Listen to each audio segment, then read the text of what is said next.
มากินข้าวนำกันเด้อพ่อแม่พี่น้องก็คือกินข้าวกับแกงหน่อไม้มื้อนี้น้องสาวพรเพิ่นได้แกงหน่อไม้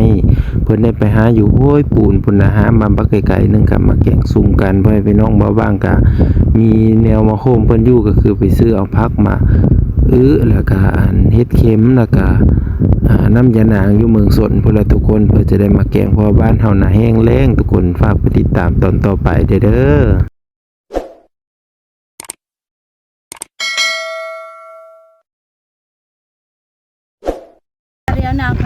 นายก็ไม่เลยนะ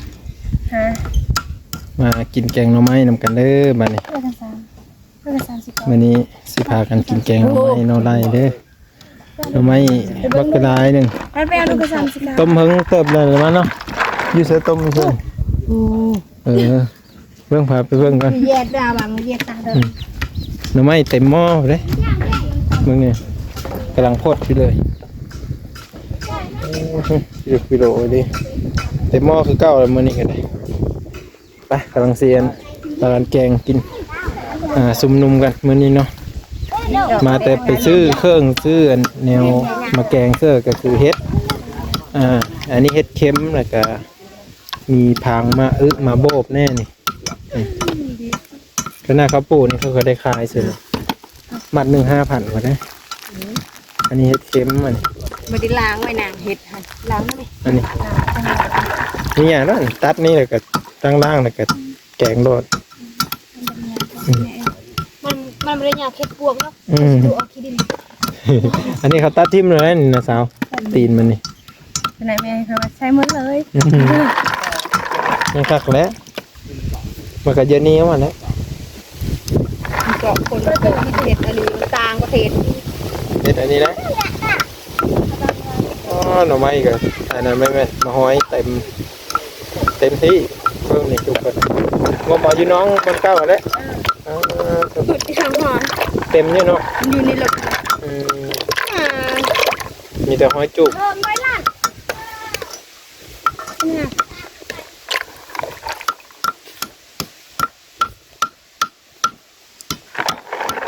กระโตงมาด้วยแป้งกระโตงมาด้วยดีไซน์มันจะคือมาไว้เน่าเนาะมันแม่นดีเยอะนะ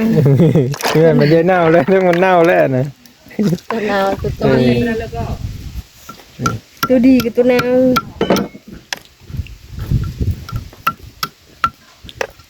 เลี้ยงเห็นทำไมฮักเอาบ่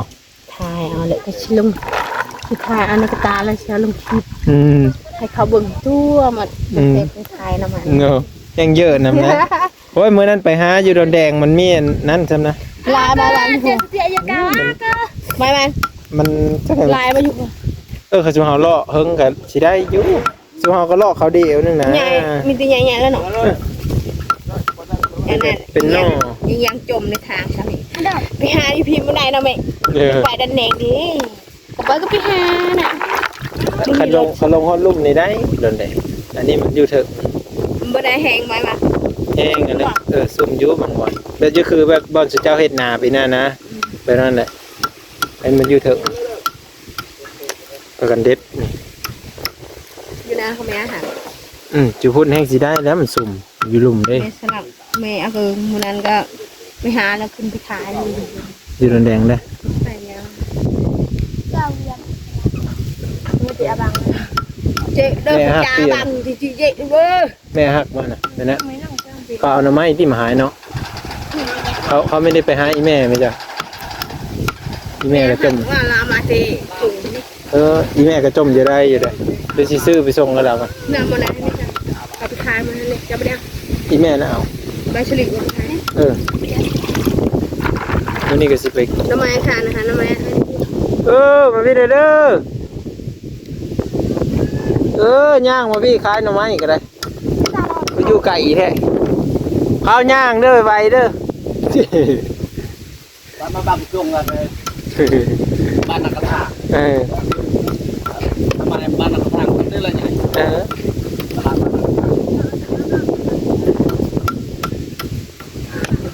เดินเจ๊จะได้เขาต้องไปเจาะจะได้เจ๊เราจะเอาคือหักยังไงขายเนื้อหน่อไม้ฮะเดี๋ยวว่าขายเป็นทงมันบ่ ขายเป็นต้องสง เออของสาวหันเนาะเบิ่งดูจักอันเอา2ธงได้เท่าไร2ธงนี่ป้าเจ้าคุณเอาแถวหน้าเจ้าเลยนะ โอ้กระแถวนั้น5หั่นแล้ว เบิ่งแล้วเป็นตานี่หน่อขาวเนาะ น้องข้าว จังหน่อจะเสิร์น 50เอา จังหน่อเลย แล้วเนาะบ่กัดนี่บุญโอ้ยยาวเจือนุ่งไปเลยซื้อน่ะไก่ดอยสินุ่ง 3,000บ่ ทงละ20,000ส่งส่ง40 2ธง35เนาะบ่ง่ายๆขายง่ายๆของเฮาจ่ายโดนนี่ฮะ35เนาะนี่2อันนี่มันดูมันขาวอยู่บ่เลยอย่าได้แต่หน่อขาวๆนี่ นี่เนาะค่ะนั่นเนาะ นี่ก็ ค่ะ หน่อขาว อันเจือเนาะเจือถึงได้ไม่ละ35ก็ได้ติเนาะ ฮะ หรือว่าอีแม่ เอาซอสสิ เดี๋ยว ส้ม โอ้ มันก็จะซื้อง่าย มาสอง กินเวเล่ มาชอบอันไหนแล้วก็จะมาอันนี้ก็จะคุณสาวพันมันก็นะ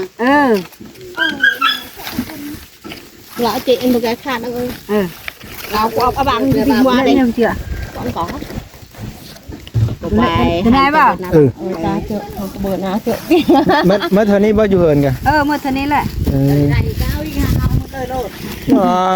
ยันผู้อื่นไม่ได้ซื้ออื่นดิเวลาย่างไกลๆแน่นว่า nãy nhị rồi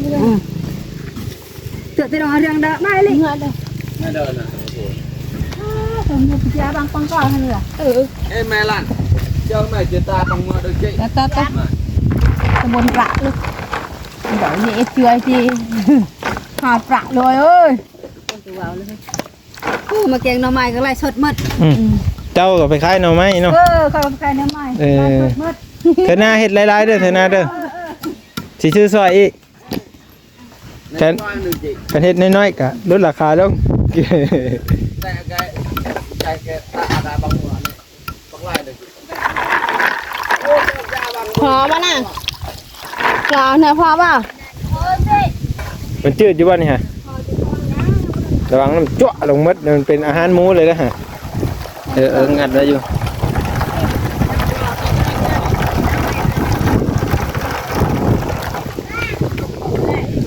ทงละ20เอาบ่สิให้ต่อทง50 ขายเดี๋ยวนี้เลยขายเดี๋ยวนี้เลยไม่เท่าเพิ่นก็แกงเกินมา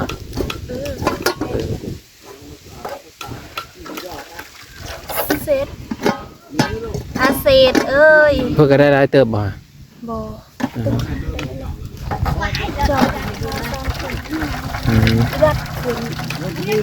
ไปรัดกลับไป หลังเรา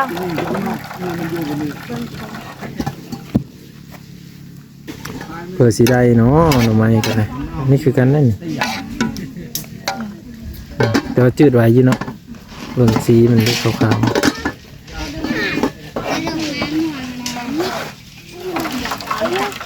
คือไม่เอาแผลเอานะจับมันไปเป็นว่าไปทำบ่ได้มันบ่ได้เอาไว้ให้คักแล้เลย ไปไหวแท้เปรี้ยวกับเปรี้ยวบอกว่าพากไว้นะเมเด้อกับพา เบื่อมันเดินแม่นไปลิ้นไผ่บ่ บอนะจักเนาะเขาก็บอกว่าพากไว้นะเมเด้อสิไปเอาเขาก็บอกแล้วพลา มีอย่าไว้เนาะ เดี๋ยวจะดัง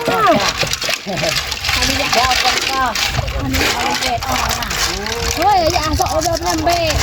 ทำเนียเติมมันก็ หอยเน่าเนี่ย จะไม่ได้เอ็นใช่ แม่นบ่นี่แม่นบ่ อันนั้นคือเท้า พออยู่นี่ อีรัดบ่ขึ้นน่ะรัดอีรัดบ่เคยหิวข้าวแล้วนี่ฮะนั่นนะเบิ่งแน่รัดเอ้ยนี่อย่าหนังเขาน่ะสิพาอีรัดไปหาเก็บได้อยู่อันแต่แล้วนะ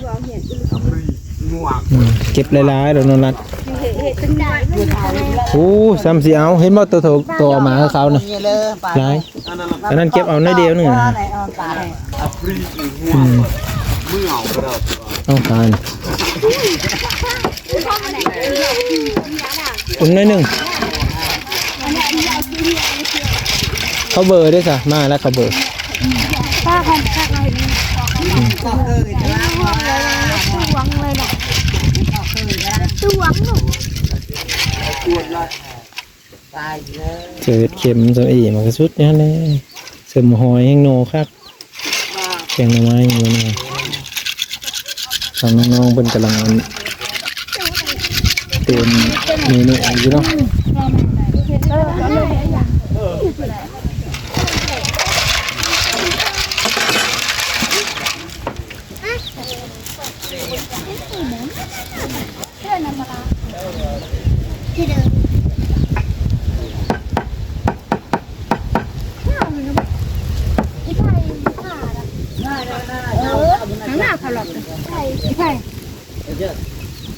อีไผ่มันก็ขับรถเป็นใช่ปะพ่อยังกระ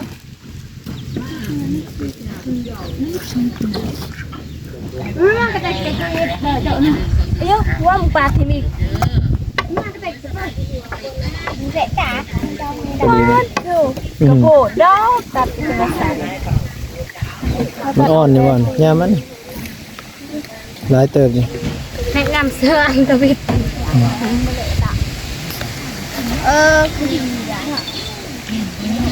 รอติดตามเบิ่งตอนแกงแบบนั้นเด้อพี่น้องเด้อเดี๋ยวน้องๆเพิ่นสิพากันแกงหน่อไม้เอาตอนนี้ก็คือสิได้เอาน้ำยานางเสื้อไปพี่น้องเอ้ยเนาะเพราะว่ามันมีเสียงเพลงแน่เนาะบ้างก็เลยว่ามันมีเสียงเพลงมาแต่มันติดแดงติดอันนั้นมามันสิยากทุกคนเอ้ยเนาะการหลายๆคนก็คอมเมนต์บ่อยู่เนาะแล้วก็ว่าถ่ายก็บ่ให้ถ่ายเอาเด็กน้อยยันติดแดงว่าซั่นเนาะบางทีการโป้เปื่อยหรือว่าเอานมให้ลูกอย่างต่างๆนะทุกคนก็ขอบใจหลายๆเด้อเนาะขอบพระคุณมากๆนะครับเนาะมื้อนี้ก็บ่ว่างก็มากินแกงหน่อไม้อยู่นำเขาน้องดีน้องพรนี่แหละทุกคนเอ้ยเนาะมื้อนี้ก็มานำกันหลายๆคนอยู่เนาะเพิ่นก็เลยไปหาหน่อไม้มาแกงบ่ว่างก็เลยได้ออกไปซื้อผักอยู่เมืองสนบ่ว่าจะเป็นผักมะแล้วก็อันเฮ็ดเข็มแล้วก็น้ำยานางเพราะว่าบ้านค่อยนี่มันบ่มียานางทุกคนก็เลยต้องได้เฮาไปซื้ออยู่ในเมืองระยะทางก็พอประมาณ6-7 ลักประมาณนี้เนาะ5-6 ลักประมาณนี้ก็ได้เฮาไปซื้ออยู่ในเมืองพุ่นแหละทุกคนเอ้ยเพราะว่ามันบ่ค่อยมีนะมันแห้งแล้งเนาะคันสิปลูกก็ปลูกได้อยู่ทุกคนแต่ว่าน้ำมันหดน่ะมันบ่ถึงเนาะน้ำบาดาลมันบ่หลายนะทุกคนก็เลยว่าบ่ได้ปลูกนะเนาะก็ได้ไปซื้อเอามีเงินบ่ถามว่ามีเงินบ่ก็บ่มีดอกทุกคนได้ก็หาไปแบบบ้านๆเฮานั่นแหละแล้วเนาะหาเก็บ10ไปนั่นแหละบ่ได้หลายดอกทุกคนเอ้ยแต่ก็เฮ็ดจังได๋ล่ะเนาะเนี่ยมันบ่มีเฮาจะกินแซ่บเฮาก็ต้องไปซื้อมาใส่สิ่งที่หาได้จากธรรมชาติก็คือหน่อไม้แล้วก็มะฮอยเนาะ ที่หามาได้นะทุกคนก็แกงเสื้อมะฮอยน้ำเนาะว่ารสชาติจะเป็นแนวใดนะครับพ่อแม่พี่น้อง FC ก็มารอลุ้นแล้วก็ติดตามไปนำกันเด้อน้องสาวเพิ่นก็เฮ็ดสุดสีมือเลยได้ทุกคนเอ้ยบ่ว่าจะเป็นการแกงหน่อไม้ยังเพิ่นก็เฮ็ดอยู่เฮ็ดกินก็เป็นทุกคนเอ้ยเนาะก็นี่เลยเนาะวิถีชีวิตของน้องๆเพิ่นบ่ว่างก็ได้มาดำเนินการเนาะดำเนินรายการคือถ่ายวิถีชีวิตของชาวบ้านเนาะเพิ่นเฮ็ดอยู่เฮ็ดกินก็จะประมาณนี้เลยเนาะ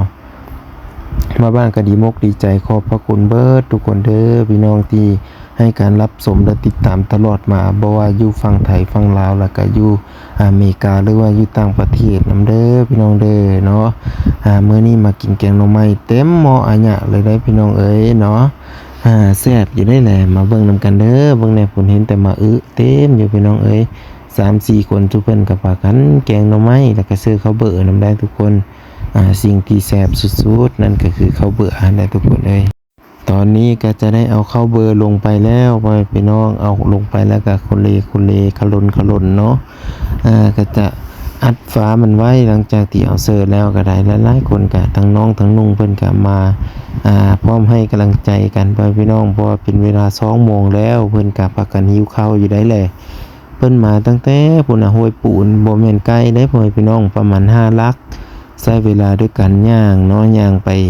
หาหน่อไม้นี่แหละเพื่อจะได้มาแกงเอามาหามาแล้วก็มาแกงสุ่มกันแบบนี้แหละทุกคนตามวิถีชีวิตบ้านนอกบ้านนาเนาะกินแกงนํกันแล้วก็แซ่บพ่อพี่น้องเอ้ยสามัคคีกันเนาะเฮิงๆจังได้พอหน้าพอตากันบางทีเฮาไปเฮ็ดเวยกเฮ็ดงานอยู่ในเมืองก็คิดเห็นบรรยากาศเฮาก็เบิ่งคลิปวิดีโอนี้เด้อพี่น้องแล้วก็กดไลค์กดแชร์เป็นกำลังใจให้ช่อง YouTube เบาบางแล้วก็ Facebook บ่าวผู้ไทยเบาบางในเด้อพี่น้องเด้อเนาะหักแพงแบ่งปันกันในเด้อเนาะน้ำจิตน้ำใจพี่น้องไทยลาวและต่างประเทศเนาะมื้อนี้ก็คือเฮ็ดนี่แหละทุกคนเอ้ยใกล้สิสุกแล้วตอนนี้ก็ได้เนาะได้เวลาสิได้เอาอันนั้นอันนี้เสื้อเนาะเครื่องปรุงเครื่องอันนี้มันนี่แหละทุกคนเอ้ยถามว่าบ่บ้างแกงเป็นบ่บ้างกับบ่บ้างแกงบ่เป็นเด้อพี่น้องช่วงนี้ก็หน่อไม้ก็หาแห่งเนาะแถวเขตนี่ก็อาศัยไปพูนน่ะบ่อนที่มันมีน้ำหลายๆพุ่นน่ะทุกคนบ่อนที่ขี้ดินซุ่มมานะมันจังออกก็ซะมันก็บ่ออกเด้ทุกคนหน่อไม้หาก็ได้ก็ได้กระรอเนาะอาศัยไปหาอยู่ไกลๆเมื่อนั้นกระทงดนแดงคือได้เห็นในคลิปก่อนนั่นแหละทุกคนบ่บ้างก็เลยว่าพาน้องเพิ่นไปหาอยู่กระทงพุ่นน่ะมีได้ไก่มีได้เคอได้พ่อพี่น้องขี่รถไถไปก็โอ้ยคุมมาไก่เนาะหลังจากนั้นก็เอาผักขะแยงลงไปก็คือขั้นตอนสุดท้ายแล้วพ่อพี่น้องน้องมาห้อยก็สุกแล้วเด้น้องมาก็สุกแล้วก็สิได้ให้น้องเพิ่นชิมเบิ่งแล้วก็แซ่บบ่แซ่บก็ตักแล้วพ่อพี่น้องฮอดเวลาหิวข้าวแล้วได้2 โมง 3 โมงแล้วก็หิวข้าวแล้วเนาะเพราะว่าข้าวเพลปกติก็กิน11 โมงเนาะแล้วก็อันนี้ก็คือเป็นเวลา2 โมงก็โอ้โดนสมควรอยู่เพื่อสิสุกเนาะเพราะเพิ่นมาฮอดก็10 โมง 11 โมงแล้วเนาะแล้วก็แกงหน่อไม้ก็นี่เลยกินซุ่มกันหลายคนก็แซ่บพ่อพี่น้องหน่อไม้นี่ก็ถือว่าหลายสมควรเต็มหม้อบักใหญ่ๆนึงเนาะคือเราได้เห็นนั่นแหละพ่อพี่น้องพดอ้อๆแบบนี้โอ้ยปั่นเข้าคุยจักบาทบางเด้เนาะเป็นตาแซ่บน้องพรวิไลเพิ่นจัดการทุกคนเอ้ยเพิ่นก็สิเมืองก่อนเพราะเพิ่นเป็นแม่โคเด้แซ่บหรือโนเพิ่นก็ต้องสิเมืองแหล้วเนาะนี่เห็นบ่ทุกคนพดออกเลยเนาะเป็นตาแซ่บบ่มาเด้อมากินนำกันทุกคนเอ้ยเนาะแกงหน่อไม้เขียวๆเอาตอนนี้สิได้ตักแล้วเด้อพี่น้องเอ้ยกำลังเอาไปตักแล้วตอนนี้เนาะเอาถ้วยเอาโบ่งมาเด้อตักนำกันบาทตอนนี้เนาะหลังจากตักนำกันแล้วเราก็ไปกินข้าวนำกันเพื่อพี่น้องเอ้ยเบิ่งภาพบรรยากาศไปนำกันเด้อพี่น้องเด้อลิ้นกระพันกันเนาะให้จะได้แหละทุกคนเอ้ยมันมีเสียงเพลงเบาบางก็เลยจำเป็นต้องได้มาพากย์เสียงเอาแบบนี้เนาะเพราะว่าบ่อยากให้ติดลิขสิทธิ์หรือว่าติดแดงอันนั้นทุกคนมันสิแก้ไขยากเหลือเกินถ้าเราบ่ได้ลงคลิปก็คือจบเลยได้ทุกคนเพราะว่าเบาบางมันมีรายได้ทางเดียวก็คือหาถ่ายคลิปลง YouTube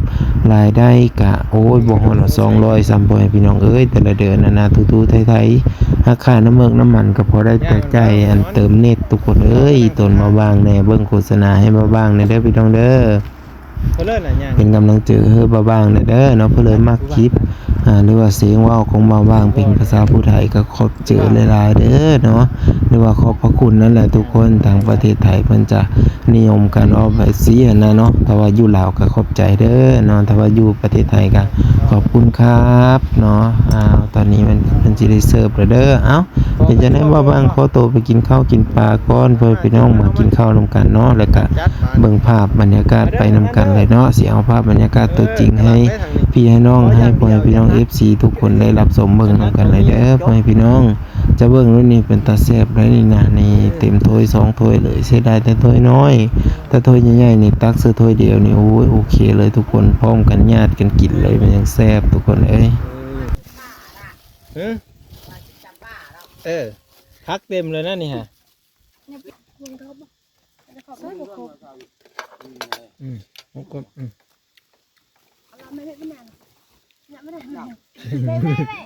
หิวน้องเลยเนาะระบบหิวเลยเนาะนี่หนาวปะไก่กันนี่เลยปะไก่อันนี้หนาวปะไก่กัน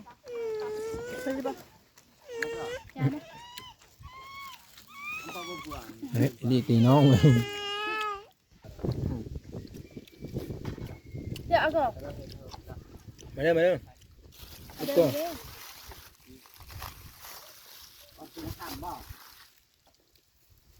มาจุกก็บักกูไอ้กล้องวะเนี่ยไอ้ไม่ได้มีผู้สาวหรอวะเนี่ยมีแต่คนกันเองมั้ยเนี่ย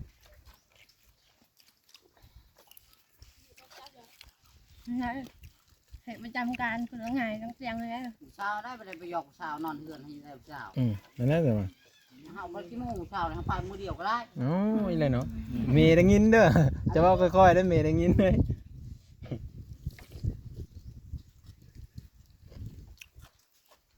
ลงไปดูผู้กินนาวาไปส่งหรือไปไกลๆจะไปเอาได้จะนี่ได้ไปไกลปุ๊บฮอดผู้เอาพลาดพุ่น ไปไกลแท้ไปเพิ่นนี่เหรอวะพักไว้ก่อนพักแน่บ่นี่ ลูกค้ามีเงินให้เขาได้ๆมันก็ไปนำเลย20,000 30,000 หมูกินเขาเป็นอัก รอ ษิ กับอะไร ซีลิกเทจุ่มน้ำในไฟ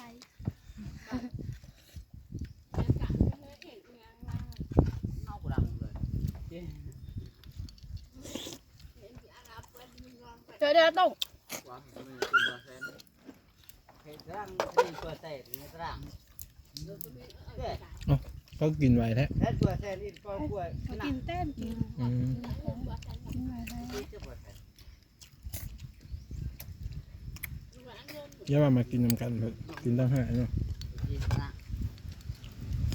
กินก่อน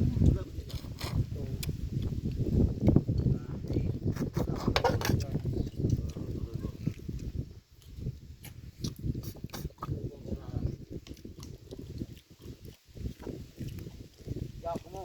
พอลืมยาวร้อยลืมละเอ้แล้วปืนนะให้อะไรปืนเอายาวนะร้อยลืมได้คนหูละ เดี๋ยวต้อง ร้อยลืมได้